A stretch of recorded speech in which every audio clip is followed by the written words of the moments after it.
इस वक्त आपको अहम खबर देंगे। WHO का खांसी के शरबत से होने वाली अमवात पर नोटिस। शरबत से होने वाली अमवात की कार्रवाई की जाएगी। WHO ने ऐसा कहा है। इस्तेमाल के बायस 300 से जायद बच्चे हलाक हो चुके हैं। हलाक होने वाले बच्चों की उम्र बुनियादी तौर पर 5 साल से कम है और गमीबिया, इंडोनेशिया, उज़्बेकिस्तान में सबसे ज़्यादा हलाकतें रिकॉर्ड की गई हैं।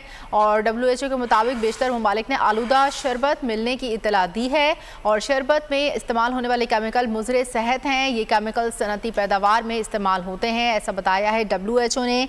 इस वक्त आपको अहम खबर दे रहे हैं। खांसी के शरबत से होने वाली अमवात पर नोटिस लिया है WHO ने और शरबत से होने वाली अमवात की कार्रवाई की जाएगी, ऐसा बताया है WHO ने।